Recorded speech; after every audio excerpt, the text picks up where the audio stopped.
Welcome to the Scared So What podcast. I'm your host, Dr. Grant Van Albrick. This is the show where we break through the fear of change and ask the question, scared? So what? Each week we dive into personal change management, coaching, and leadership for the future, giving you real-world tools, insights, and stories to help you lead yourself and others through transformation. Whether you're navigating change in your life, your career, or your organization, this is your space to learn, to grow, and to take bold action. So, are you ready? Let's move from fear to forward. Welcome to the Scared So What podcast show. Today, we are honored to have a special guest with us that is an accomplished go-to-market strategy and revenue enablement executive with over 25 years experience, driving commercial transformations, sales effectiveness across global enterprises, from organizations such as Ford Motor Company, Shell, Accenture, Workday, and Paychex. He has served a diverse client base in automotive, oil and gas, fuels, lubricants, insurance, and technology industries. A wealth of experience all in one person.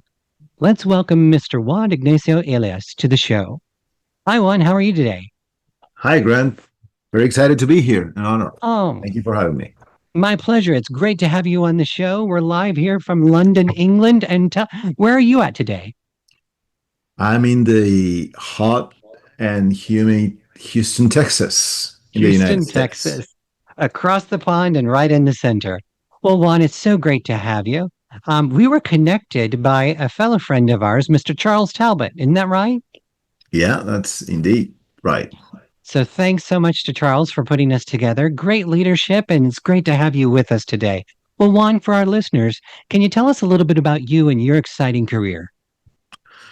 Definitely. Well, first of all, thank you for that summary. I'll try to live up to it. I'm realizing that there's more years than I want to recognize that I have in my experience. We'll talk about that later as We'll inevitable talk about that change. later, right? That might be another episode. But so let's start by who I am. I'm originally from Argentina, and I'm an industrial engineer and MBA by training. That got me to see the world through the lenses of processes, data, and business impact, and something that I got to apply to everything I did. As you mentioned, I started my career in Ford Motor Company as a graduate from engineering school. But ever since that very moment, I was always involved in things that were not that easy to explain in a cocktail parties, let's say, right? There So you go. when everyone say, "Hey, what do you do?" At the time, I was involved in re-engineering processes at our dealerships for better customer experience. And 20, 30 years ago, the concept of customer satisfaction was still emerging, right? Hmm. And the automotive service industry was not necessarily the one that you would put at the top of satisfying those needs, even today. Right? But Yeah, many of the like, things that you see today that are table stakes, like getting transparency in checking your car and getting a upfront price of what you will be paying if you change that tire and whatnot, were things that at the time I was kind of creating mhm. workflows for and frameworks for dealers and service people to standardize and monetize. So from That's there incredible. all the way to say my experience at Shell in that stage of my career that exposed me to the more traditional also functions in terms of business development, sales, marketing. uh, Again, always with some degree of involvement into what was new and what was needed to be changed, and for Hmm. some karma reason I was always there. But that was very exciting for me and something I really enjoyed. I mean, I get bored pretty easily. So if you get me to do something repetitive every day, I would probably lose me on day three. I think I can identify with that. Yeah. Yeah. But going back to that career progression, I got to a point in time where I was in one of these transformative programs. This was a Shell, and the company was trying to regain their global market share leadership in the lubricants business. Hmm. And one of the reasons for having lost that in the, let's say, the change assessment, or the understanding of why they were doing that, was acknowledging the fact that they were not seeing themselves as a selling organization. What that means was Hmm. that they were not really, there was no ambition, hunger, structure to really make the business grow, right? And those who were in sales at the time, their day in the life was really around, hey, getting to the office at 9 a.m., open my Outlook, check my email, eventually go and visit those customers where I have the best relationship, where the coffee is best, where and avoiding those that are not that were not that entertaining to visit, or those who I didn't know at all. And Yeah. obviously, the impact of that was revenue was stagnant, and we're losing a lot of business opportunities, and the company was doing something to say, hey, we need to change that. We need to redefine how we want to sell in this case. And with a lot of creativity, that program was called Sales First. Mm. But as a sales leader myself at the time, somewhat effective, I guess, based on my results, I was called to be part of that global organization. And I was involved in shaping, okay, what good sales look like, execution looks like, and what are the components of that operating model, and how we implement that, and Hmm. drive a global company with 50 plus markets to consistently execute to that expectation. So that was a very changing, no pun intending, experience in my life, because I had both the opportunity. Oh, by the way, I was kind of double hatting for a while between my leadership, sales leader role, and my role as part of this team. So I had Hmm. no other choice that applying some of the principles that I was to advocate for, and they worked, right? So after some time of bringing some of those practices to manage my sales organization, we beat our targets, we excelled relatively against other businesses in other markets or countries, and that solidified my belief in terms of, hey, these things work. That translated into eventually how I would articulate and advocate for those things with the authority of having done them, and being relatable to others as far as credibility goes.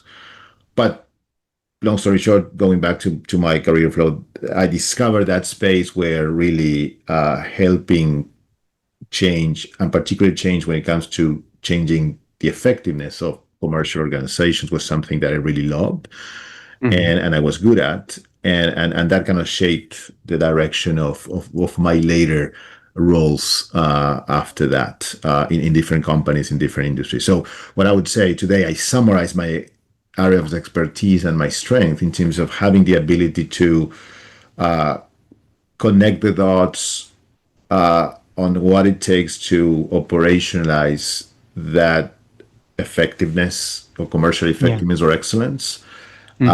in different industries, right? Because as long as you understand how you make money and generate revenue as a business, then you go into understanding what is it that people need to do, and how is it that they need to execute to make that Yeah. happen. And modeling Well, that and enabling that is really what, yeah. what I'm good at. Well, and it's so interesting, throughout both of our experiences and many of our guests, it amazes me how we have these global institutions and they've been operating for so many years, et cetera. But the experience that you just shared is not lost. I mean, many organizations are trying to find, well, how do we scale? How do we grow?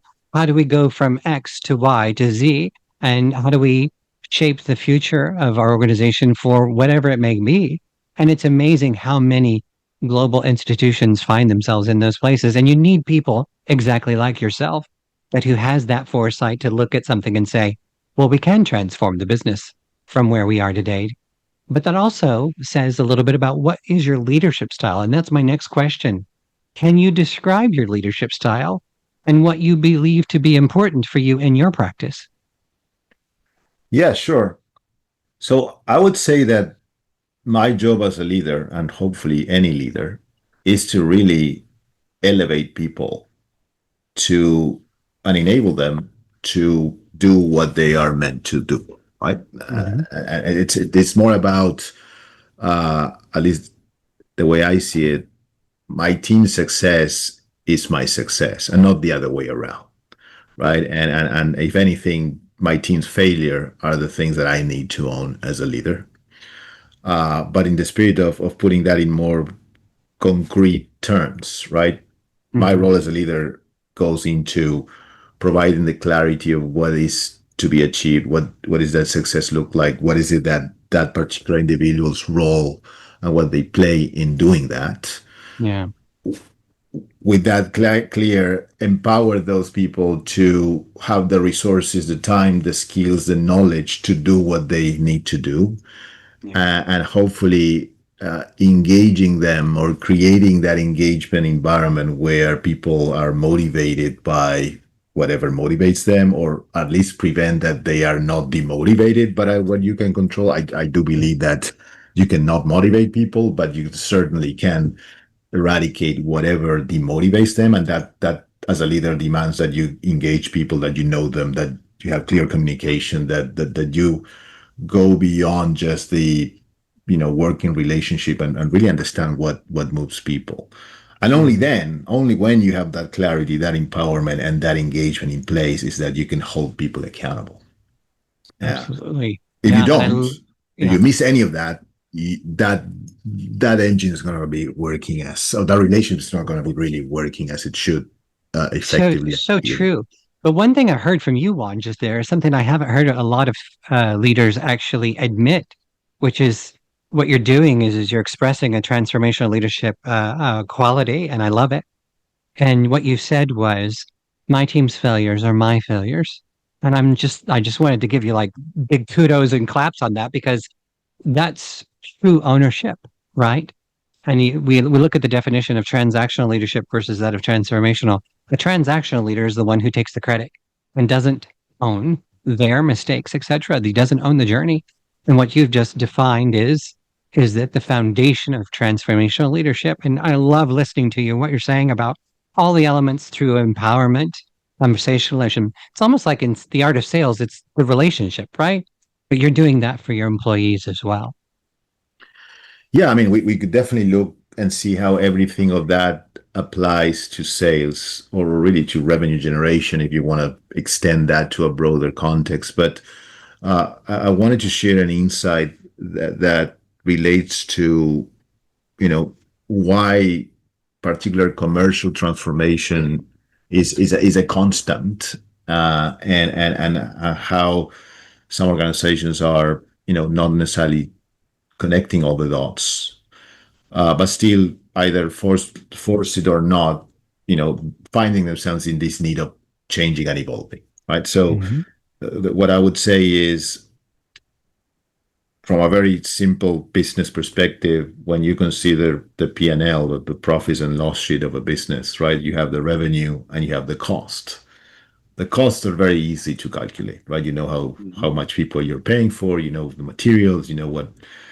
But the the confidence and the way to uh, get that revenue expectation in your business plan, that's the most difficult part of it, because Mhm. doing so requires that, you know, people do things that are not necessarily as straightforward in terms of, being on an Excel sheet and happening. Yeah. And there's a lot of behavioral components of influencing relationships. Ultimately, you generate a sale that eventually gets a dollar a pound coming in to be Yeah. accrued in the revenue. and Absolutely. and that's really why companies and organizations are constantly trying to figure out how to do that consistently at scale and maximizing that in environments that are at the same time changing every day, right? Yeah. So by definition, anyone who has a who is working or playing in the field that I am should not go out of work Yeah. ever, right? Well, it's so true. It's beyond the number. You said it yourself, beyond the spreadsheet, you know. It's obviously a very important job for somebody to forecast and look at the numbers, etc. But if we're not actually taking an active look at how is that number generated, how is it comes into creation, what does it take, that relationship, the sales process, the customer engagement, the journey, right? Then that number is just a number on a spreadsheet. Yeah, but you will surprise how some even very big global organizations yet lead at the executive level with creating expectations that are coming from an Excel sheet number Hmm. without an understanding or accounting for what are all the execution related matters across the organization that will need to make them happen, or Hmm. how some of the decisions they are already making themselves are hindering for that to happen, right? Absolutely. Which goes back to the assurance of the right level of resources being available for that plan to be materialized, right? Hmm. The product being a fit and being accepted or demanded or not rejected by your customers, and therefore Yeah. acknowledging that you have feedback on changes needed, you act on them, and and uh, and that makes all the difference. Which again, it takes you back to the need of change, to uh, how you redirect an entire organization to what is that either minimally tweaked change, of Yeah. course, or a drastic 180-degree turn if that's the case. Yeah. But it starts by that leadership being clear on what are the mechanics that make things happen. And in this case, mechanics are around human beings doing things, Hmm. uh, you know, based on their beliefs, based and shaping behaviors accordingly. And that Yeah. is not something that you kind of intuitively learn or figure out every day. Yeah. It has to come with your experiences, and you've obviously done very well with that. And in listening to you as well too, I love that you have a people first point of view and perspective that you're portraying, which is wonderful. And that involves and recognizes that people deal with change, and it becomes personal. And you've echoed that as well too. So I wanted to ask you, how does personal change come into play with your leadership and your experiences? Well, that's a good question, which I could answer in many different ways. I think I've been personally exposed to unwanted changes, Hmm. even negative changes. I guess the first time I found myself early on in my career, affected by reducing force. I mean, having lived in Argentina, we have the best soccer or football, Hmm. I don't know how you want to Football, put it, right? but we don't have a track record in the past 50 years of having an economy that is constantly growing. Let's put it Yeah. that way, right? And in some cases, those ups and downs related to the volatility of the economy and the reaction of the organizations we live in. And I found myself early on in my career affected by one of those measures. And fortunately, I can say that now I learned a lot of things out of that experience. The first one was that my instinctive uh, resilience Hmm. and shift towards what's next, and not necessarily dwelling on why me, why now. Yeah. That's one of the big things that sometimes startles people in terms of the change It itself. does. It does. You're Right. right, Juan. And I hear a lot of people stuck there. Why me? What am I supposed to do?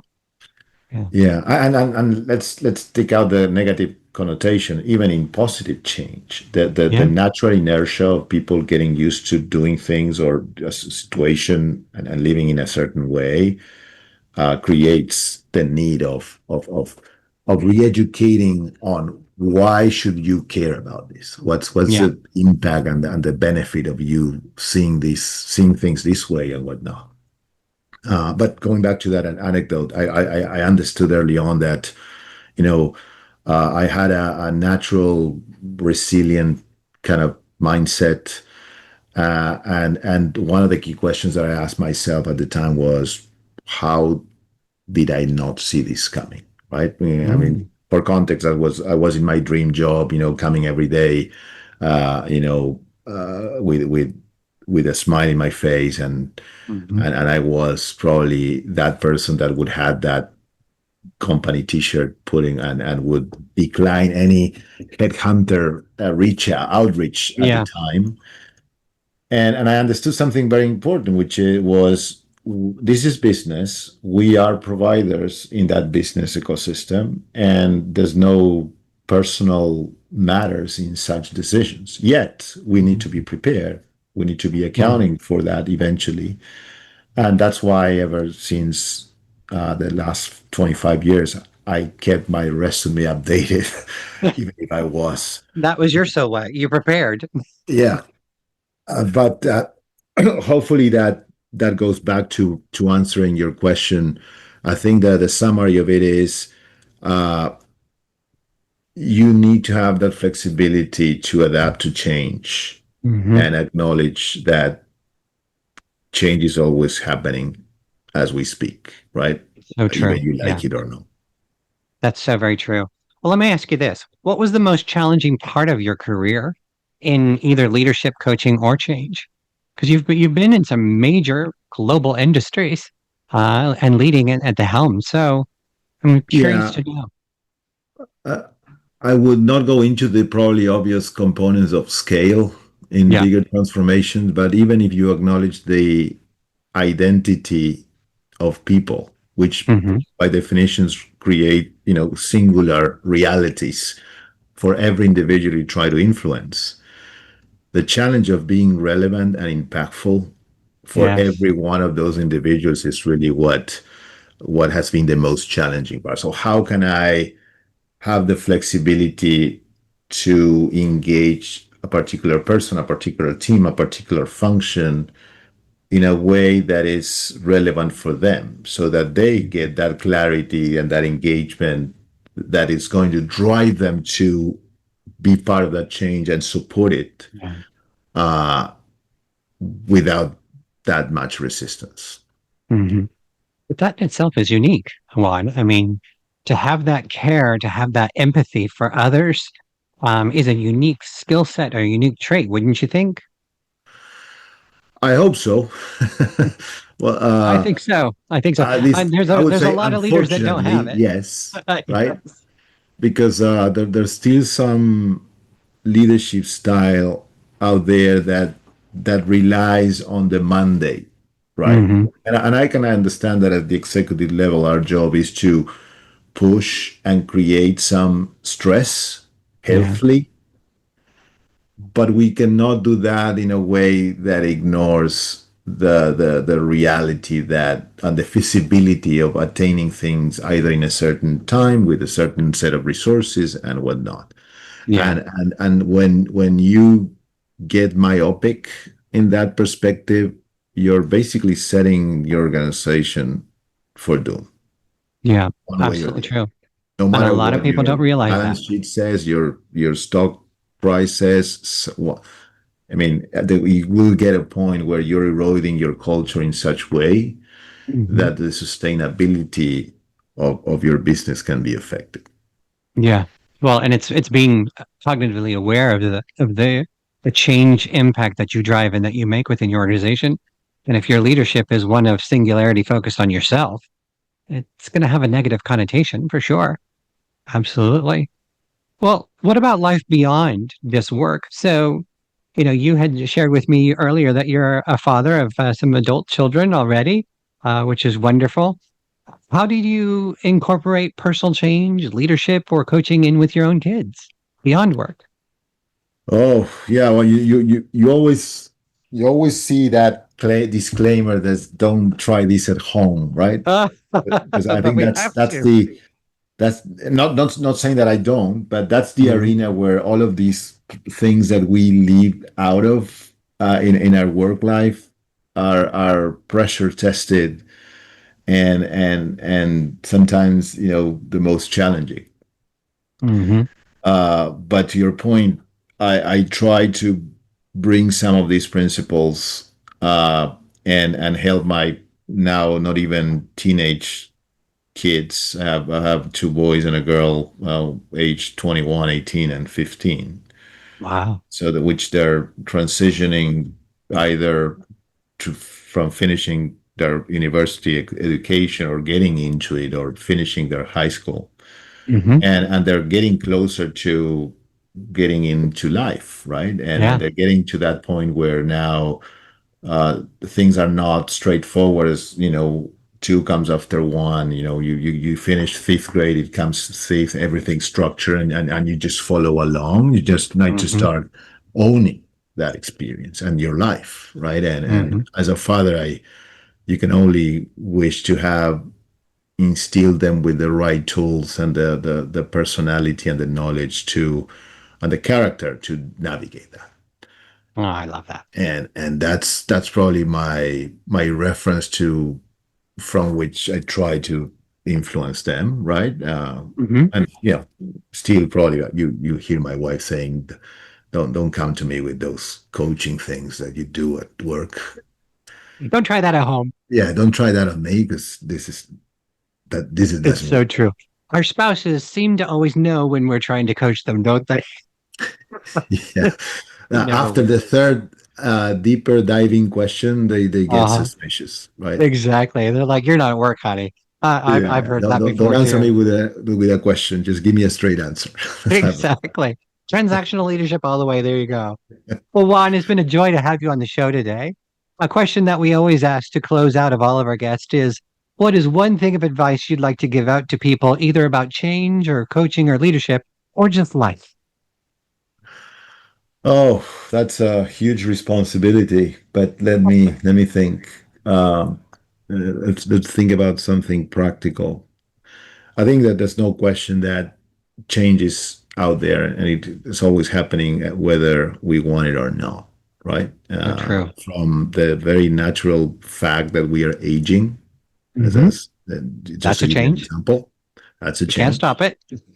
So I think there's a matter of being prepared for change, and what that means is embedding that into a reality, right? So getting that to be a mindset. So acknowledging that we change happen. It's there are things that we can do to cope with that best, Hmm. and therefore having that ingrained as a mindset is probably what's going to position you in the best place to navigate that changing environment and whatever Wise words. dimension.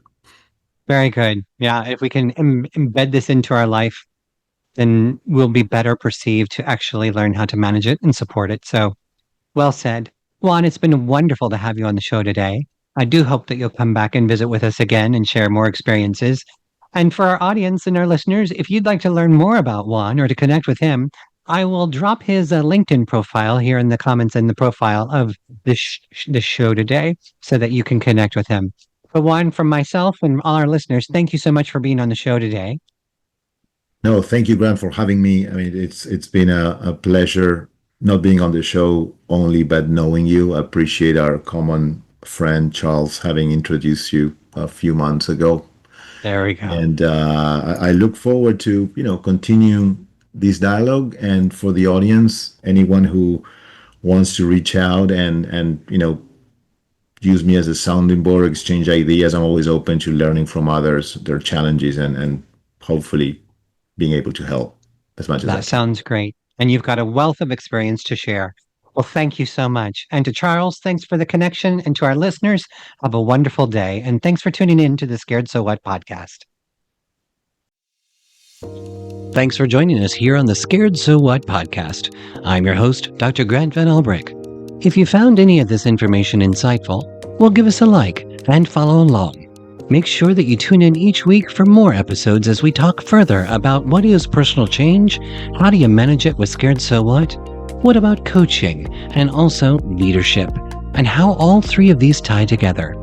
If you'd like to learn more, then go to our website at www.scaredsowhat.com. Thanks so much for listening, and I hope that you come back soon.